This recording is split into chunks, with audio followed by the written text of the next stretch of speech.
It's Thursday, October 8th. I'm sitting here. I just read an article, and the article is about the White House gift shop. Did you know the White House has a gift shop? Well, it does, but it's not owned by the White House. It's owned by a gentleman whose name is Anthony Giannini. Now, Anthony has designed a coin, and this coin is titled Trump Defeats COVID, and it's a commemorative coin. And it's the last in a series of coins that Giannini has designed.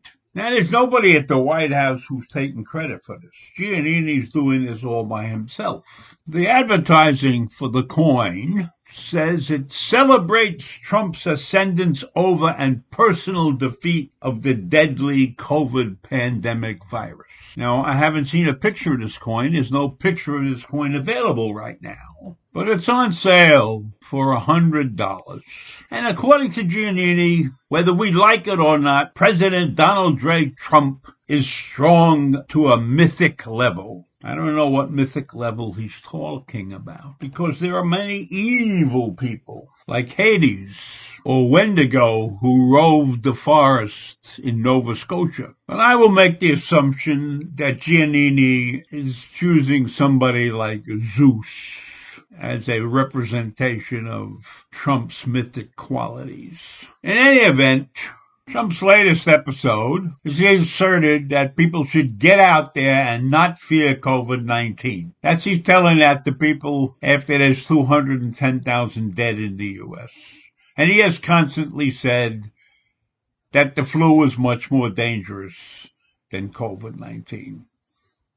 But in the last flu epidemic, we only had 20,000 people die, so I don't know how he can say that.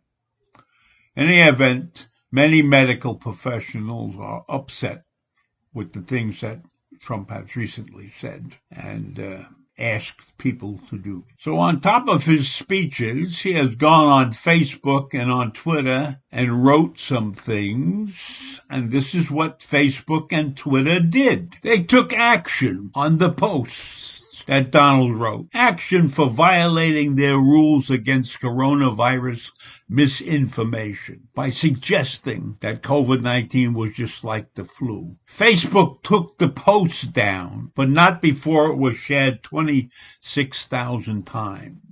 And they said, we remove incorrect information about the severity of COVID-19. And that's the end of it. Now, Twitter disabled the retweets on a similar tweet from Trump on Tuesday and added a warning label similar to the one that was added on Facebook. Its label said that this tweet broke its rules on spreading misleading and potentially harmful information related to COVID-19. As I said before, during the influenza season of 2019 and 2020, the flu was associated with 22,000 deaths in the United States.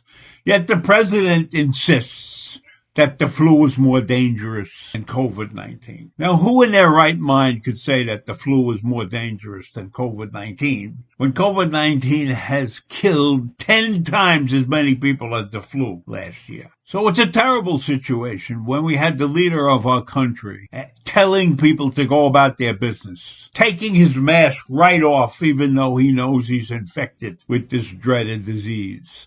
Everybody in the White House is on the verge of being infected, along with I don't know how many people that have already been infected, because they lie. They don't tell you who's been infected. I know that Stephen Miller is now infected. I know that Kayleigh McEnany is infected. So how the hell is any business getting done in the White House when people are dropping like flies? So far, I haven't heard of any of them dying, but who knows? And then the Joint Chiefs of Staff, a whole bunch of them, the whole Joint Chiefs of Staff is quarantined. So Mr. Trump's actions have put this entire country in danger. And he marches around like there's nothing, and everything he says he can do. And then he changes his mind. The other day he says, stop talking about the stimulus packages.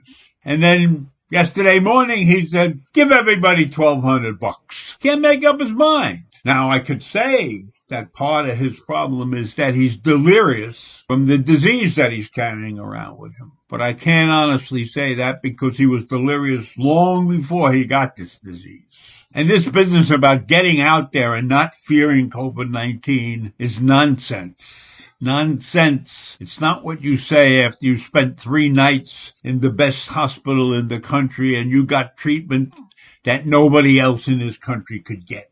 So you're walking around, you're a lucky man, you're walking around, you should behave yourself and make sure that everybody understands how dangerous this disease is. Now, I know that my rant is not going to impact a lot of people, but there's a lot of mainstream media who Trump calls fake news, who have consistently used their platforms to avoid the fear-mongering and to censor President Trump. And he claims it's all fake news and they're doing this on purpose to ruin him. But I think those institutions have the good of the country at heart.